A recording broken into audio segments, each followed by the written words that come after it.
प्रज्ञा दर्पण news channel का मैं स्वागत करता हूं, जो कि इनका न्यूज़पेपर और जो तुम्हारी बुक निकलती है उसको मैं जब भी समय मिलता है मैं उसको पढ़ता हूं और मुझे उससे बड़ी अच्छी जानकारियाँ मिलती हैं, प्रज्ञा दर्पण न्यूज़ से भी और किताब पढ़ने से भी।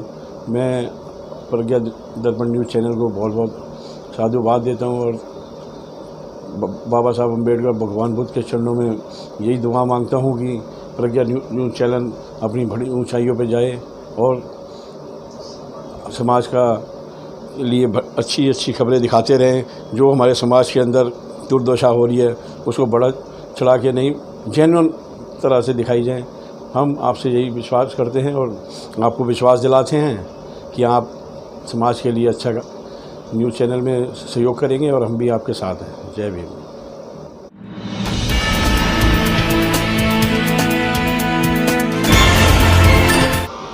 मैं महेंद्र भास्कर डॉक्टर अंबेडकर भवन से Delhi schedule caste welfare association का मैं ट्रेजरर हूँ और वर्तमान में मैं दिल्ली प्रदेश कांग्रेस कमेटी के अंदर अच्छे पदों पर रहते हुए कांग्रेस पार्टी की पिछले 30 वर्षों से सेवा करता आ रहा हूँ। पीछे कांग्रेस पार्टी ने मुझे 2017 में चुनाव लड़ने का मौका दिया, जो कि आप देख रहे हैं देश की हालत इस समय। लोग भारतीय जनता पार्टी के पक्ष में और कुछ ऐसी जुमलों की सरकार दिल्ली आम आदमी पार्टी ऐसी आई है दिल्ली के अंदर कि इसने कांग्रेस के लोगों के साथ जो झूठ और छलावे की राजनीति करके लोगों को अपनी तरफ करके कांग्रेस का जो भी हासिल हुआ है, ये हम लोगों की ही भूमिका है कि हम लोग इसको, जो हमारी शीला दीक्षित ने 15 साल जो दिल्ली को संवारा और इतना सुंदर बनाया, जो हम लोगों को बता नहीं पाए। केजरीवाल जी अन्ना हजारे के आंदोलन से आए थे, झूठ बोल करके आए थे कि मैं दिल्ली का बच्चा हूँ, दिल्ली का मैं महिलाओं के लिए, दलितों के लिए और स्टूडेंट्स के लिए कॉलेज खोलूँगा और महिलाओं के लिए सिक्योरिटी लगाऊंगा डीटीसी बसों के अंदर। और आज 6 साल हो चले हैं दिल्ली सरकार को, आम आदमी पार्टी को। आए दिन बलात्कार, आए दिन रोड पे स्नैचिंग, मतलब दिल्ली शहर के अंदर क्या नहीं हो रहा, जो आज ऐसी लोगों की सरकार आ गई है जिनको कुछ पता ही नहीं है कि सरकार के बारे में, कि देश को कैसे, स्टेट को कैसे चलाया जाता है। बस झूठे वायदे और झूठी अफवाहें उड़ा करके लोगों को गुमराह कर करके बेवकूफ़ बनाया जा रहा है।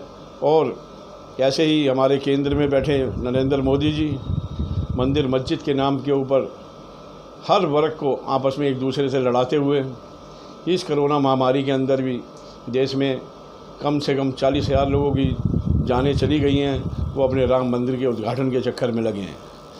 उन्होंने अपना पीएम केयर फंड भी कोरोना टाइम के अंदर रिलीज़ करवाया और उसके अंदर करोड़ों अरबों रुपए का अनुदान आया।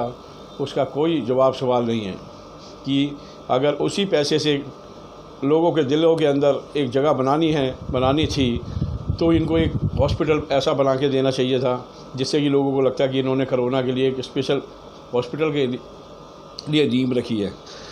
उस नींव को रखने की बजाय जाके राम मंदिर की नींव रखाए। इस टाइम राम मंदिर की ज़रूरत नहीं थी, इस टाइम हॉस्पिटल और डॉक्टरों की ज़रूरत है हमारे को।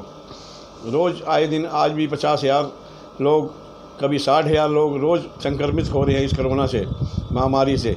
लोग बेरोज़गार हो गए हैं सड़कों पे। अब ये कहते हैं हम योद्धाओं को 1-1 करोड़ रुपया देंगे जो कोरोना के पीरियड के अंदर डेथ हो रही है। हम मानते हैं कि बहुत अच्छी बात है अगर जिसके परिवार से आदमी कोरोना से मरता है और सरकार सरकारी कर्मचारी को पैसे देती है तो बहुत, ये तो सौभाग्य है कि उनके घर के अंदर से एक मौत होती है तो कम से कम उनके पीछे चलने के लिए कुछ अनुदान तो होना चाहिए। तो ये दिल्ली सरकार ने अभी पीछे कोई पुलिस का सिपाही की डेथ हो या डॉक्टर की डेथ हो तो उसको तो 1 करोड़ का जा कर के उसके घर में दे आते हैं चेक। और किसी दलित की जो सबसे गंदा कुचला काम जो हम लोग करते हैं सफाई कर्मचारी का, हमारे भी दिल्ली के अंदर इतने लोग मर गए कि हमारे घरों में क्या इंसान नहीं है? क्या हम लोग इंसान नहीं अगर हम गंदा काम कर रहे हैं? अगर सफाई का काम हम कर रहे हैं तो क्या ये गंदा काम है? तो हमारे को क्यों नहीं 1 करोड़ रुपया इन्होंने दिया, हमारे घर में जो डेथें हुई हैं। तो हम केजरीवाल जी से यही अपील करते हैं और केंद्र से भी कहते हैं, जो केंद्र ने कहा था कि मैं भी 50 लाख रुपये जिसके कोरोना पीरियड के अंदर डेथ होगी हम उनको 50 लाख रुपये देंगे। तो हम आने वाले दिनों के अंदर केजरीवाल से यही मांग कर रहे हैं कि सफाई कर्मचारियों को जिनकी डेथ हुई है उनके परिवार को 1-1 नौकरी और 1-1 करोड़ रुपया जो और लोगों को दिया है ऐसे इनको दिया जाए। जय भीम, जय भारत।